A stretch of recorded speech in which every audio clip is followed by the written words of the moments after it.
Nossa visão sobre o que é magia, nossa visão sobre psicologia, definição de mente e aspectos psicológicos da magia. Vamos lá. Definição pelo dicionário Aurélio, tá? A arte tida como capaz. O que é magia para o dicionário Aurélio? A arte tida como capaz de produzir. Tarará.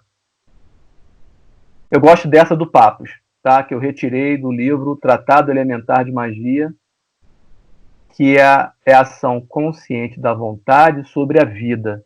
Então, por favor, quem tiver com as anotações aí, a palavra vontade é importante. Vamos trabalhar muito o que significa essa vontade, a importância da vontade. Essa parte aqui, aspectos psicológicos da magia, ela está dividida em dois blocos, o de hoje e o próximo. No próximo, eu irei tratar sobre vontade. A palavra magia vem do persa magos. Olha lá, o persas, né? Então, aquele texto que eu falei sobre Zaratustra, Zaratustra foi um profeta persa, Meda, né? E o barrete, o uso do barrete frígio, ele também foi originado na Pérsia, tá? Significa sábio, e a palavra magistério e magistral vem de magos. Essa parte aqui eu tirei do livro do Donald Tyson. Recomendo até esse livro aí, no final vai aparecer o nome do livro. Magia é uma força viva, melhorando as vidas daqueles que descobriram o seu potencial. Aqueles que se atreveram a fazer magia foram perseguidos porque a magia, aqui que é a parte fundamental do porquê que o hermetismo ele foi descartado dos livros de história, porque retira a responsabilidade das instituições coletivas, da igreja, do Estado, e a coloca na mão do indivíduo. Então aqui vem a primeira parte, é a responsabilidade.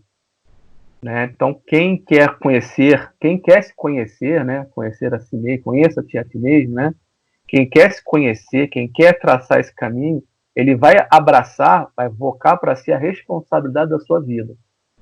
Isso é bom e ruim, porque nós temos como hábito todo fracasso colocar na culpa dos outros. A gente coloca na culpa do Estado, coloca na culpa do amigo, coloca na culpa do chefe, mas a gente nunca para pensar qual é a minha parcela de culpa nos meus fracassos. Então, o processo hermético, e a magia está nesse caminho, a magia é um facilitador da descoberta do caminho hermético, é você puxar para si a responsabilidade da sua vida. Automaticamente, que a partir do momento que você tem a responsabilidade e o conhecimento disso, você se torna independente do Estado e das igrejas, né? E é isso que eles não querem uma pessoa independente, uma pessoa livre. Olha a palavra liberdade aí. Magia é a arte do poder. Lógico, se você tem a capacidade do seu destino, você tem o poder sobre a sua vida. A magia é a libertação e a independência. Tirei isso aqui da introdução do livro Donald Tyson, Magia Ritual, editora Estampa. Recomendo esse livro, é muito interessante. Nossa definição, a nossa aqui, né, da Academia Hermética. Para praticar magia é necessário três coisas. São necessárias três coisas. Conhecimento, imaginação e vontade. Olha aí de novo a vontade. Olha a imaginação e olha o conhecimento. Essas três palavras, elas não se encontram no plano físico. Elas não fazem parte da natureza física. Então, se ela não faz parte da natureza física, do plano físico, em filosofia, ela vai mergulhar numa parte da filosofia que se chama filosofia da mente. Ela não faz parte do universo que a gente pode tratar e comprovar. Bom, como é que você vai medir vontade, como é que você vai medir imaginação e como é que você vai medir conhecimento? Conhecimento a gente faz um teste de QI e tal. Não é bem assim. Conhecimento abrange muito mais. Todas ocorrem no campo da mente, do pensamento. Logo, ela ocorrerá no campo da psicologia. Então, nós temos que, embora a psicologia não faça parte do corpo principal dos estudos da Academia Hermética, e não temos psicólogos aqui, pelo menos no grupo de compartilhador aqui, de repente, entre vocês aí deve ter algum psicólogo, e aí eu peço até desculpas se eu for falar alguma besteira aqui, depois me corrijam, porque eu não sou psicólogo, não sou coach também, tá? Mas quando a gente está estudando filosofia e começa a entrar no campo da mente, a gente tem que mergulhar e pegar alguns livros sobre psicologia para se inteirar. Então, o que é psicologia? É uma ciência que estuda todos os processos mentais e comportamentais.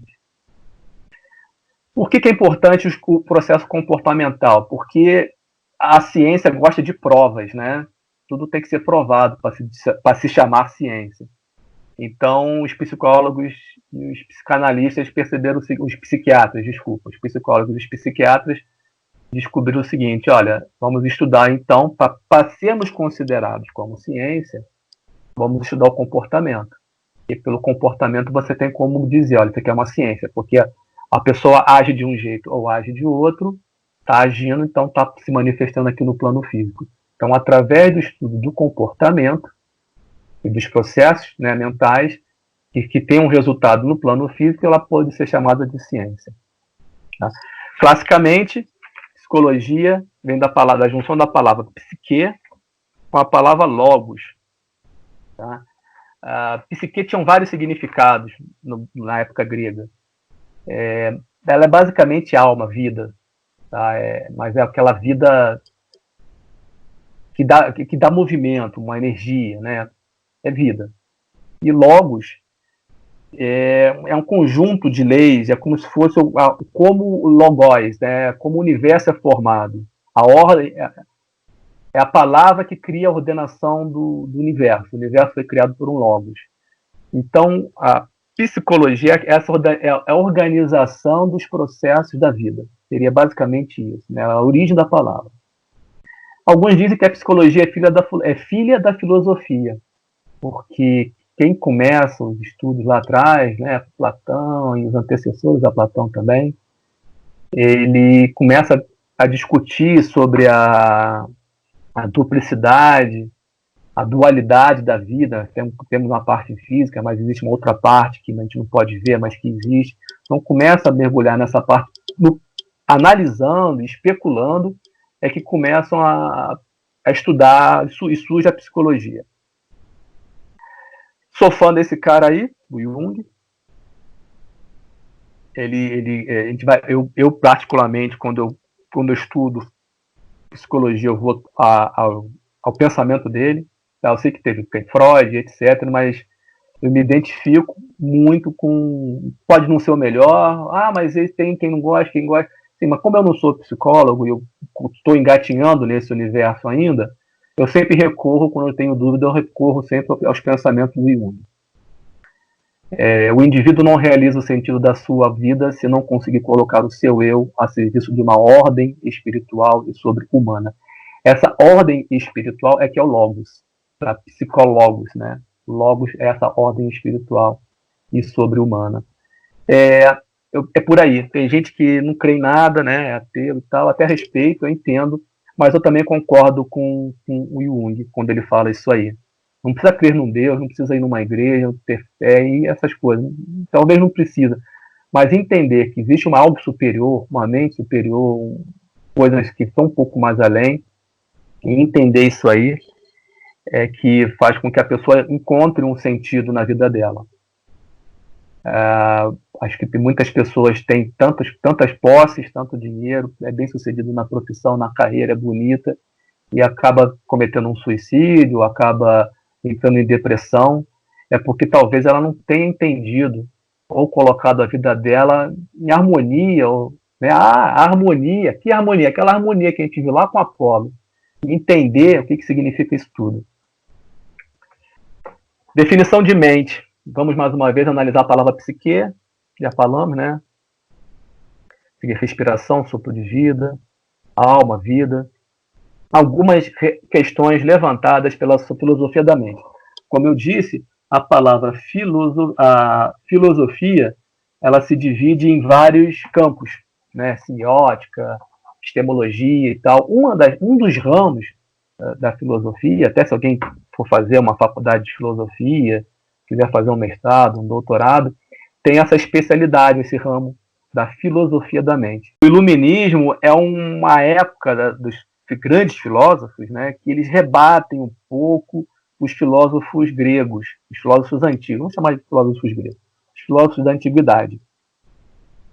Vamos lembrar, nós tínhamos os filósofos da antiguidade, Marcílio Fitino e Pico della Mirandola, eles retomam esse pensamento, eles colocam à tona essas ideias. Claro que nesse ínterim, durante a Idade Média, nós tivemos também teólogos e pensadores, né, como, enfim, que viviam nos mosteiros, e quando a gente mergulha no iluminismo, os iluministas queriam romper com o pensamento religioso. Santo Agostinho, eles queriam romper, São Tomás de Aquino, eles queriam romper com esses teólogos que também eram filósofos, e questionam muito o que vem a ser o pensamento, o que vem a ser a dualidade, o que vem a ser Deus, o que vem a ser tudo isso. Essa, logicamente, é a parte da metafísica. Alguns filósofos desse período, eles vão ser mais práticos, vão se apoiar mais na realização terrena e vão criar pensamentos políticos, a relação do homem com a sociedade, como Rousseau, por exemplo. Mas Descartes, ele vai entrar numa área que eu acho muito interessante, e eu gosto dele, porque o que ocorre? Quando a gente fala de mente, e no processo mágico isso é interessante, a gente fala muito sobre a fé. Tem que ter fé, se não tiver fé a coisa não vai e tal. O Descartes ele é brilhante nessa colocação. Muitas vezes as coisas que me parecem verdadeiras, quando comecei a concebê-las, tornaram-se falsas quando quis colocá-las no papel. Ele começa a parar, e ler tudo que ele aprendeu, tudo que ele leu, ele para e pensa, gente, isso tudo que eu aprendi até hoje está certo ou está errado? Então tomei a decisão de fingir que todas as coisas até então haviam entrado na minha mente, não eram mais verdadeiras do que a ilusão dos meus olhos. Então, se eu penso, o famoso cogito ergo sum, né? A única coisa que ele acredita, de tudo que ele já viu, é o pensamento dele. Porque ele percebe que tudo que ele observa, tudo que ele aprendeu, é uma mera ilusão. Tudo pode ser falso, todas as informações podem ser enganosas, tudo que ele leu. E isso vai muito de encontro com o pensamento do hermetismo. Porque o hermetismo, como a gente está dentro de um labirinto e tudo é ilusão, volta e meia, a gente começa, quando pensa que aprendeu, a gente se perdeu, aquilo ali tem que ser revisto, Descartes ele passa pela mesma ideia. Ele só acredita em uma coisa no pensamento dele, o resto é uma grande ilusão. Aí tem aquelas perguntas, esta vida que eu vivo, ela existe? O que é este mundo onde eu estou inserido? Esse mundo onde eu estou inserido, ele é real ou ele é ilusório? E aí, se a gente pensar um pouco na doutrina hindu, eles falam sobre Maya, né? Que a gente vive no universo de Maya, que é o universo da ilusão. O filme Matrix, ele aborda um pouco isso, toda a Matrix, etc. e tal. Então, não vamos entrar nessa parte do que a gente vive, que o nosso mundo é uma ilusão, porque nossa fase inicial aqui da academia é a prática, é o resultado, independente do que onde nós estamos inseridos, se é real ou não, o importante é as minhas ações, elas precisam ser reais, mas elas precisam ser reais de forma nobre. A nobreza nos nossos atos, como disse lá, que eu acabei de ler o texto, bons pensamentos, bons atos e boas ações. Bons pensamentos, boas palavras e boas ações. Porque sobre isso eu tenho poder. No que eu penso, no que eu falo e no que eu faço. Sobre isso eu tenho o resto, que parte de fora para mim, é uma ilusão. Eu não tenho como saber. Mas o que eu emito, eu tenho como saber porque eu estou emitindo, porque faz parte da minha mente, e sobre isso eu tenho controle. Sobre o que eu percebo, talvez não. A única coisa que é certa é o pensar. Todas as percepções podem ser ilusórias. O pensar se dá na mente, na psique. Tudo é uma troca de informações, de entra e sai, dando origem a várias interpretações. Aí temos essa imagem aí que, se você observar, a primeira imagem que nós temos aqui é o quê? Uma senhorinha e um senhorzinho aqui, né? Mas se olhar bem, a gente pode observar que tem um cálice aqui no meio, tem um cara tocando uma viola aqui, ó, o violão aqui, tem um cara segurando um cesto na cabeça, Tem uma pessoa aqui saindo de uma porta que seria a orelha. Então, a nossa mente, ela lê imagens. As imagens que chegam para a nossa mente, elas têm múltiplas interpretações e múltiplas leituras. A nossa mente está sempre se enganando, né? Bom, a mente, ela se divide, resumidamente, em mente consciente, consciente, subconsciente, superconsciente. Eu vou me ater, basicamente, a essas duas, tá? Consciente e subconsciente. Para a gente não se confundir, não se perder, porque cada autor tem uma visão, cada escola trabalha de um jeito. Então, vamos falar só subconsciente e subconsciente, tá? Outro destaque também é que a mente é a imagem das sensações. O nosso cérebro, nossa mente não está no cérebro, tá? O nosso cérebro é apenas um órgão, é como se fosse uma antena, é um receptor, é uma ligação entre a mente e o corpo físico. Mente consciente, o que ela faz, né? Ela analisa, escolhe e age. E o subconsciente registra as emoções, memórias, autopreservação, é a nossa personalidade.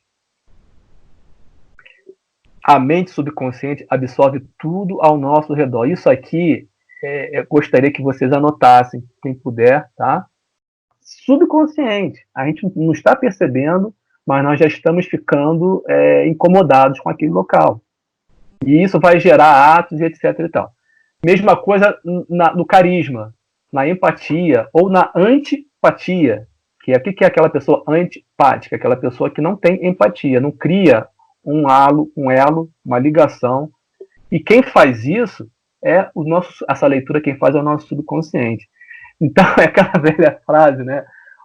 Pô, mas eu não disse nada. Não disse nada, mas a sua cara já disse tudo.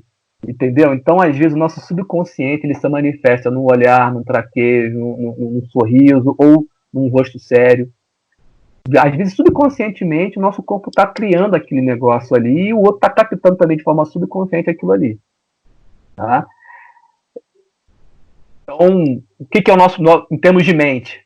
Nosso consciente é 10% e o nosso subconsciente é muito mais do que existe. Tá bom? Então, a magia, a caminhada, todo o nosso processo, ele vai ser tratado no subconsciente. Por isso que é muito importante entendermos a mente e o subconsciente. Porque o consciente é uma pequena parcela. Quem está conversando com vocês aqui agora é o meu consciente. Ele que está agindo, ele que está ligando o computador, ele que está apertando a tecla do computador. Mas as ideias, elas vão sendo vindas, elas vão sendo comunicadas, trazidas, né, pelo subconsciente. Várias ideias transbordam ali no subconsciente de quem está falando. E o consciente tem que fazer uma seleção do que vai ser dito ou do que não vai ser dito. Tanto é que existe até o famoso ato falho. O que é o ato falho? É você falar uma coisa que não queria falar, né? Comete aquela gafe, né? Faz uma ofensa àquela pessoa. Não, mas eu não quis dizer isso. Mas disse. Disse por quê? Porque o subconsciente já estava transbordando com aquilo ali e o crivo, né? O censurador do consciente não conseguiu barrar aquela ideia ali, ela acabou passando. Freud lida muito bem com isso aí, quando ele chama de ego, superego, id, mas eu não gosto, eu prefiro trabalhar com a escola do Jung, ok?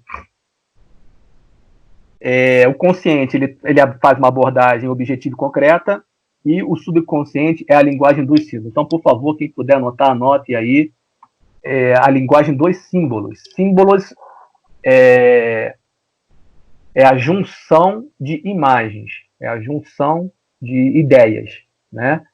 Diabolos, aí vem a palavra diabo, é aquele que diáspora, né? Faz a divisão, separa. Então, o diabo é o separador de ideias. E o símbolo é aquele que aglutina várias ideias num único desenho, um único grifo, né? Uma única imagem. Aquela imagem ali, nela, tem vários conceitos. Então, por exemplo, se eu colocar uma pombinha com um ramo de oliveira no bico, alguns vão olhar para ela e vão falar, isso aqui é a pomba da paz, que Noé... Então tem todo um significado dentro daquela pombinha ali. E o diabo é aquela pessoa que vem com as ideias para separar, é aquela pessoa, é aquele pensamento, aquela imagem separadora, ok? A linguagem objetiva e concreta, ela se conecta com a linguagem dos símbolos como? Através do mito. Como o mito, é importante a definição de mito para vocês também, tá? A gente vai bater isso aqui agora. O que é o mito? Como a linguagem dos símbolos, elas têm formações muito abstratas, quando você conta uma história ou uma imagem, aquela frase, né? Uma imagem fala muito mais que 1000 palavras. Por quê? Porque o símbolo carrega todo esse conceito concreto. Quando você quer entrar numa área de uma caminhada ritualística, uma caminhada de um processo, de uma história complexa, através do mito você consegue explicar isso aí. Então os gregos, eles utilizavam muito as divindades, os símbolos das divindades para explicar ideias que eram muito abstratas numa linguagem de uma história, de um mito, para que de forma consciente, concreta, a pessoa pudesse entender isso aí. Por isso que livros, filmes e peças teatrais, elas passam mensagens que de repente se uma pessoa fosse contar não absorveria, mas quando olha aquela história e cada vez que você lê e relê, você vai entendendo os símbolos que estão inseridos naquela história ali, você vai absorvendo aquilo ali e vai levando para o seu subconsciente traz para o seu consciente. Mito é uma narrativa de caráter simbólico, ou seja, o mito não é uma realidade independente. Dizem que todo mito tem um pouco de realidade. Houve um fato, né? E aquele fato ele foi passado de geração para geração através de uma narrativa, e essa narrativa torna-se um mito. Ela evolui devido às condições históricas e étnicas, ou seja, cada região tem a sua forma de contar essa história, de contar esse mito. E se a gente observar, né, o Joseph Campbell, ele é profundo pesquisador de simbologia, de mitos e tais, ele consegue fazer, me desculpe, esqueci o nome do livro dele, tem o mito do herói, né, a saga do herói, que ele vai contando, ele percebe que alguns personagens são comuns em várias tribos, em vários povos pelo mundo afora. E ele vai colocando ele vai fazendo essa comparação, até que tem vários livros também sobre mitologia comparativa, que uma divindade num país. A magia é a mesma coisa. A magia funciona como um rito, porque se você for fazer um mágico, qualquer ato mágico, ele precisa estar ligado a um mito. A gente não pode pegar uma magia do nada e inventar, a não ser que, mas eu vou pegar asa de morcego com pata de aranha, vou botar no caldeirão. Isso não é magia, isso é feitiço. Não, vamos também falar sobre isso lá para frente, tá? Que aí nós vamos entrar na lei da correspondência, que é uma das leis herméticas, lei das correspondências, para fazer um produto. A alquimia, ela trabalha muito com isso. Você pode trabalhar com várias ervas para fazer uma aspargiria. A aspargiria não é magia, tá ok? A fitoterapia não é magia. É você utilizar ingredientes da natureza que têm correspondência com alguns aspectos, com alguns arquétipos astrológicos, e aí fazer um produto. Mas a magia, ela funciona na mente. A pessoa pode estar deitada na cama e estar fazendo um processo mágico. Ou ela pode estar representando um mito, representando um rito, atuando para que possa desencadear no seu subconsciente todo um processo que vai facilitar essa comunicação do subconsciente com a parte metafísica da natureza. Este conceito de mitos e ritos cria no ser o que podemos chamar de narrativa. Então, por favor, é importante vocês entenderem o que é uma narrativa, tá? A narrativa é cada coisa que aprendemos desde o nascimento. Alguns psicólogos, algumas correntes da psicologia alegam que, inclusive, já no útero materno, a pessoa já está desenvolvendo uma narrativa. Porque tudo que a mãe sente passa para o bebê ou passa para o feto. E ela já está começando, alguns psicólogos, eu particularmente não sei se sim ou se não, tá? Não sou psicólogo, não tenho como mensurar isso aí. Mas lendo, fazendo pesquisas, algumas correntes de psicólogos afirmam exatamente isso. E alguns traços psicológicos já são formados no útero materno. Então você vai ter um traço masoquista, um traço psicopata, um traço de uma pessoa extrovertida, enfim. Alguns traços começam a ser formados já no útero devido a um choque traumático que a mãe passou e aquele sentimento foi jogado para o feto. Então o feto prefere ficar quieto, ou o bebê, né? No caso, o bebê prefere ficar quieto, prefere ficar se mexendo, enfim. Não vou entrar nesse mérito agora, tá? Não é nosso objetivo, mas em termos de narrativa, vamos imaginar que a partir do momento que a criança nasce, tá? Aí vai também depender de autor para autor, alguns vão dizer que até os 10 anos, outros vão dizer que até os 6 anos, a criança é uma esponja de absorção de tudo. E o que mais vai absorver? A criança mais vai absorver é o subconsciente dela. A leitura da criança, até os mais ou menos os 10 anos de idade, ela será praticamente toda feita pelo subconsciente. Então a criança vai observar como é que a mãe é, vai observar como é que o pai é, vai observar como é que a vizinha é, como é que o irmão mais velho é, como é que o irmão mais novo é. Ela vai absorvendo e vai colocando todas as ações e reações, porque nós agimos dessa forma. O que me agrada eu quero, o que não me agrada eu repilo. Então, atração e repulsão vão sendo armazenadas nas prateleiras lá do subconsciente, de forma simbólica. Isso é bom, isso é ruim, isso me agrada, isso não me agrada. E vai colocando lá para o seu subconsciente. Ao longo da nossa vida, vamos criando as pequenas narrativas. Então, nós temos a narrativa do amor, a narrativa do ódio, a narrativa do dinheiro, a narrativa da pobreza, a narrativa da religião, a narrativa do bom, a narrativa do mal. De acordo com o local que a pessoa passou, as narrativas serão diferentes. Então, o que é bom para um pode não ser bom para outro. Por quê? Porque a narrativa do que foi bom para um pode não ser bom para o outro. Então, uns gostam de sorvete, outros não gostam de sorvete. Um quer baunilha, o outro quer chocolate. Por conta da narrativa que ele desenvolveu desde o nascimento. Não estou nem levando em consideração aqui uma memória de vidas passadas. Vamos apenas analisar os sentimentos, o desenvolvimento do presente. O conjunto de todas as narrativas é o que vamos chamar de metanarrativa. Tá? Então, o que é a metanarrativa? É o que a pessoa é. Eu tenho a minha narrativa, cada um de vocês tem as suas metanarrativas. Algumas serão muito semelhantes e outras serão diferentes. Quanto mais tempo as pessoas vivenciaram e permaneceram juntas, mais próximas são aquelas metanarrativas. Então, você tem metanarrativas muito semelhantes numa família, num bairro, num time de futebol, numa equipe de esporte, numa equipe de teatro, num ambiente de trabalho. Então, quanto mais tempo você passa com aquelas pessoas, por você gostar de fazer aquilo e compartilhar aquele momento, você vai desenvolvendo e absorvendo aqueles comportamentos.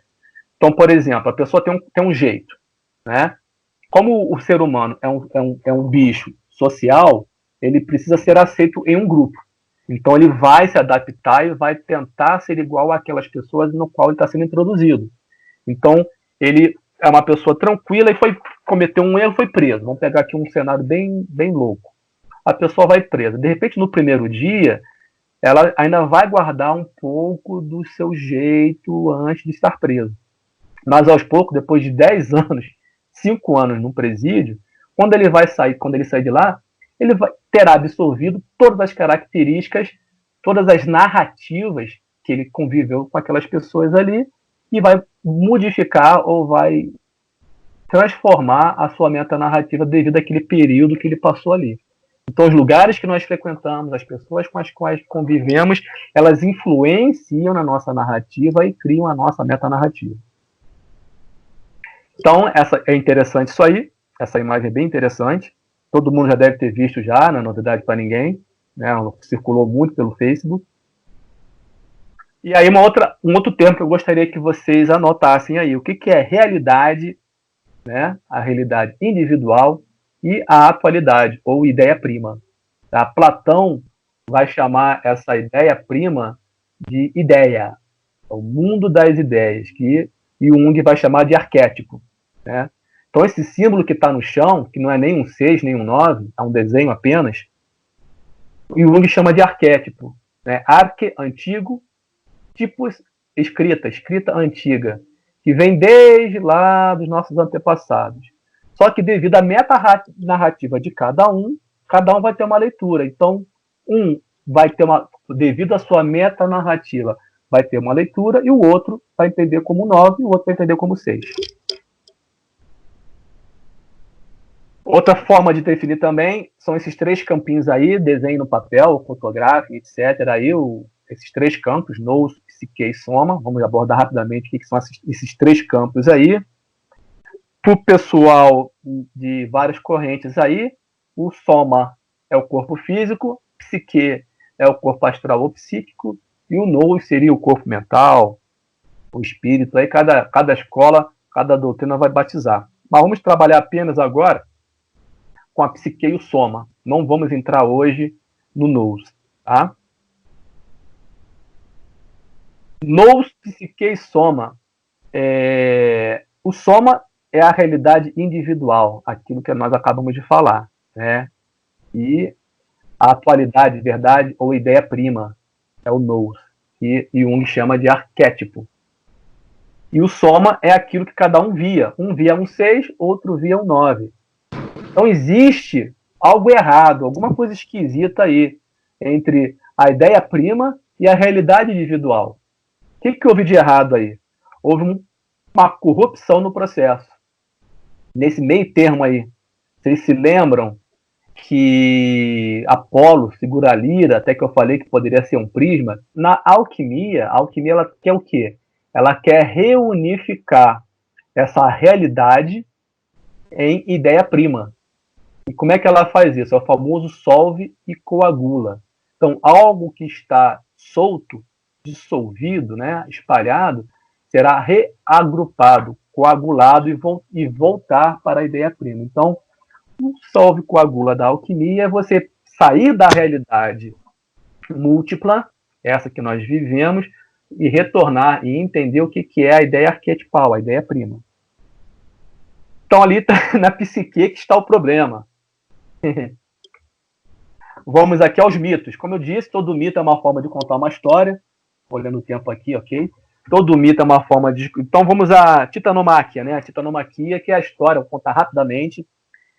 Para os gregos, dentro da visão mítica deles, nós não vamos entrar aqui no mérito se os deuses gregos existiram ou se não existiram.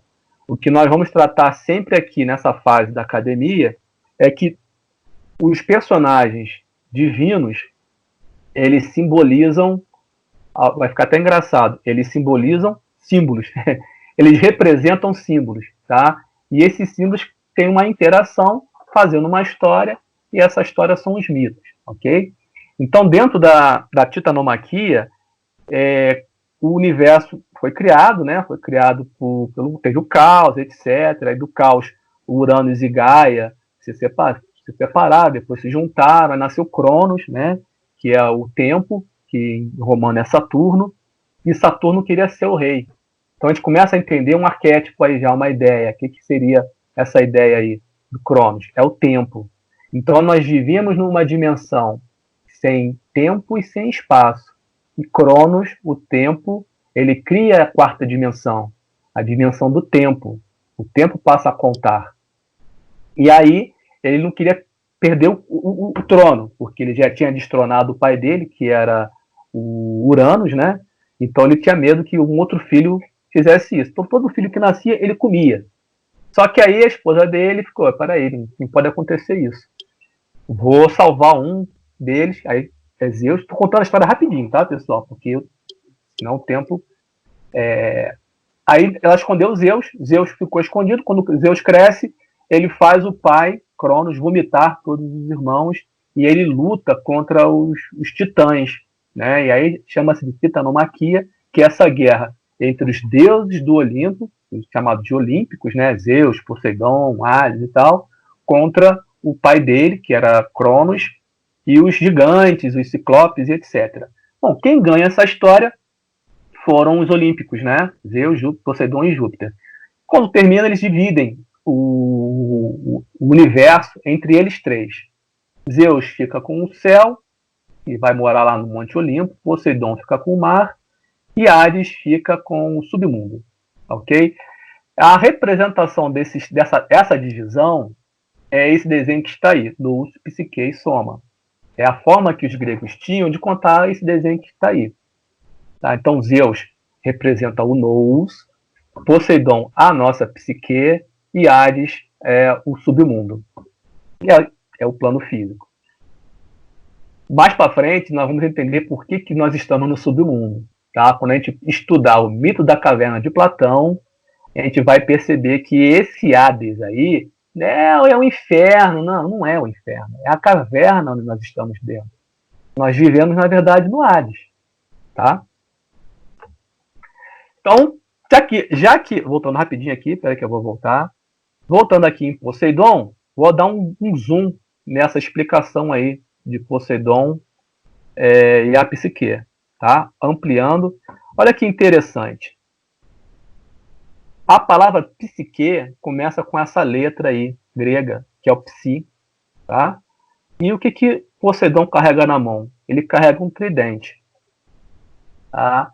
Eu não vou dizer que é o que não é, mas eu conversei com um amigo meu, que é o Carlos Holanda, ele é astrólogo, e eu perguntei, Holanda, o tridente do Poseidon tem alguma coisa escrita dizendo que a psique, a letra psi que foi colocada para lá, que não foi?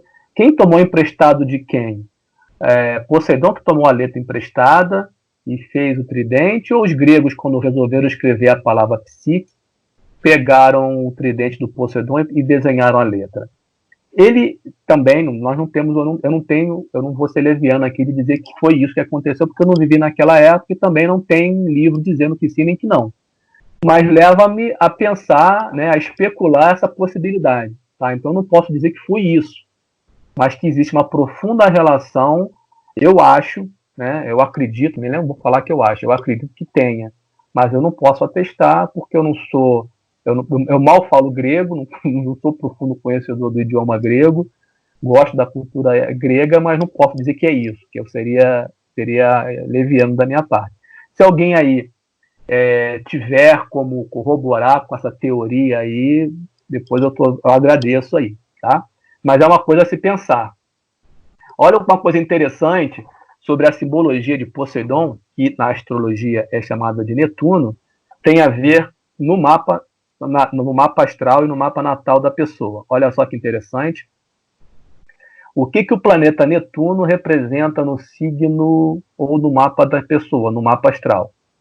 Representa o nosso desejo de alcançar o divino, ao mesmo tempo que nos mostra que somos apenas humanos, que não podemos nos entregar à loucura, ilusão ou alienação para perseguir objetivos intangíveis. Pode ser um caminho para a intuição, mas também, esse também não é também, tá? Também, mas também para a ilusão, ou seja, é o nosso subconsciente. Tá? É aquela mente não desenvolvida. Entendendo o significado de Poseidon, Netuno, fica mais fácil de interpretar os mitos. Então, toda história que tiver Poseidon, é interessante ver o que aconteceu ali. Na Odisseia, quando Ulisses está retornando a Ítaca, né, que é o reino dele, ele mata o Ciclope. Tem uma simbologia aí, tá? A gente pode trabalhar melhor. Quem fica revoltado com esse assassinato ao Cíclope é Poseidon, que faz com que o Ulisses se perca no mar e leve muito mais anos para chegar na sua casa. Bom, rapidamente, nós podemos pensar aqui que o Cíclope é a nossa intuição, a nossa conexão com outro plano. Alguns dizem que é a nossa glândula pituitária, não vou me aprofundar muito nisso, mas poderia ser isso.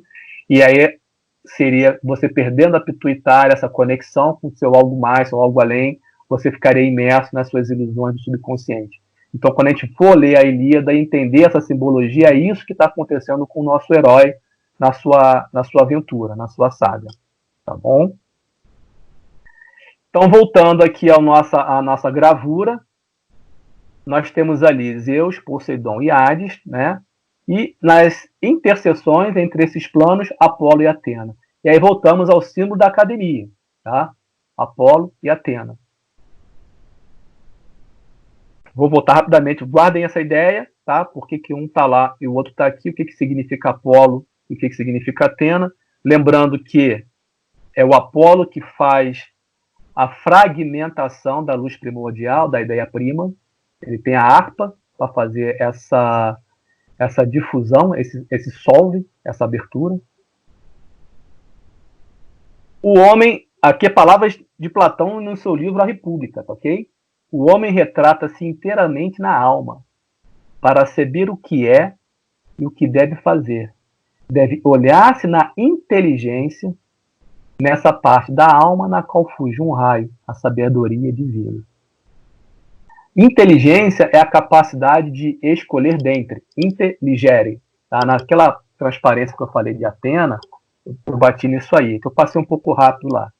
Mas inteligência vem, palavra inteligência é escolher entre, tá? Inteligência. Para Platão, você tem uma imagem do mundo na sua mente. Essa imagem é própria de cada ser. Entender as imagens e trabalhá-las é fazer magia. Por isso que eu falei lá atrás, magia é vida, né? Donald Tyson. Vou passar para o próximo quadro. Então, olha lá.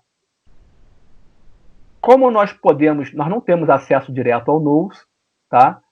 E o soma é o nosso resultado de tudo que a gente faz. Então, só temos duas coisas a fazer. Trabalhar a sabedoria, que é a mãe de todas as virtudes, e saber fazer escolhas, interligeiro, ok?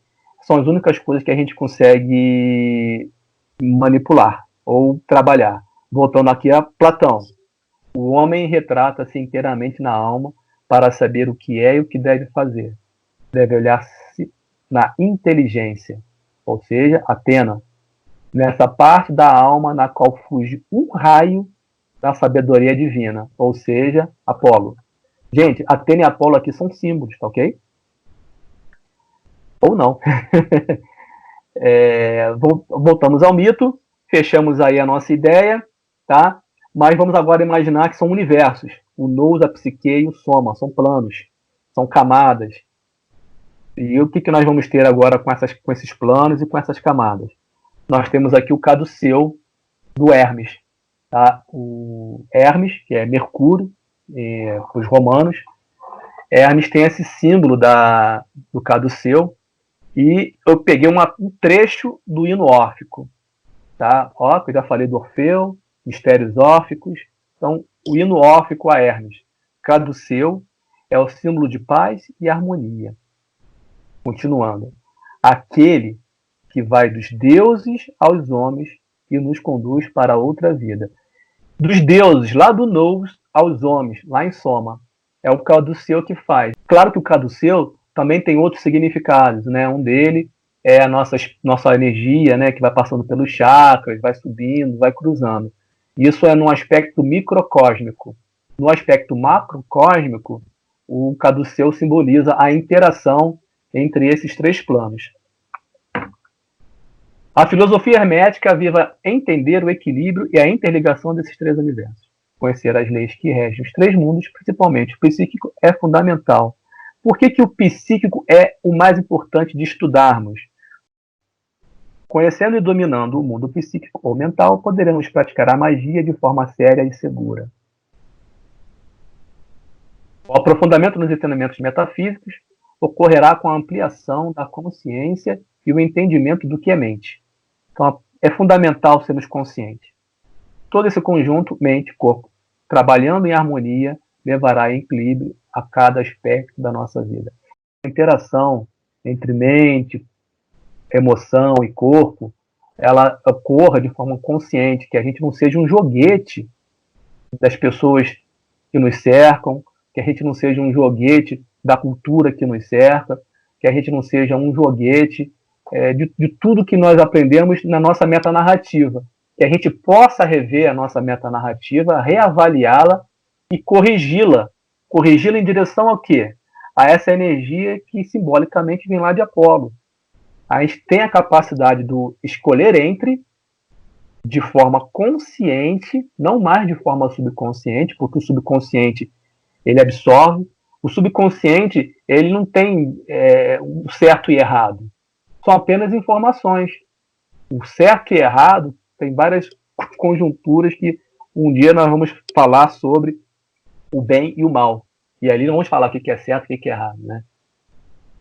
Então, conclusão da parte 1, tá? A continuação da parte 2 será no nosso próximo encontro. É importante saber o que é mente, o que é subconsciente, consciente, mito, rito, narrativa, metanarrativa, ideia prima e realidade individual, nous, psique e soma. Tá? Isso aí é importante, as ideias de hoje. No próximo encontro nós vamos aprofundar um pouquinho mais o tema.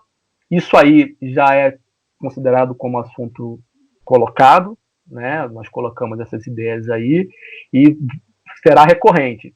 Todos os assuntos daqui para frente a gente vai puxar. Isso aqui é devido ao nosso consciente, ao subconsciente, é a mente, é a ideia-prima, é a realidade individual. Então são ideias, né, que é interessante a gente padronizar esses vocábulos, padronizar esse entendimento. Pode não ser o mais correto, pode não ser o melhor, né, porque eu não sou, como eu disse, eu não sou psicólogo, não sou filósofo, eu sou curioso.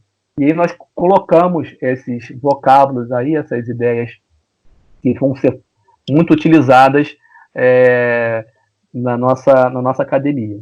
Tá? Então, quando eu falar nous, psique, soma, ideia-prima, mito, metanarrativa, as pessoas já entendem essa linguagem. Tá? É uma linguagem, não é a melhor linguagem. Tá? Como eu disse, nós não somos doutores, não somos acadêmicos, no sentido do MEC, do Ministério da Educação e Cultura, mas nós temos a nossa forma de nos comunicarmos. E esses vocábulos serão a nossa língua, nosso idioma. Será o nosso idioma. Tá ok?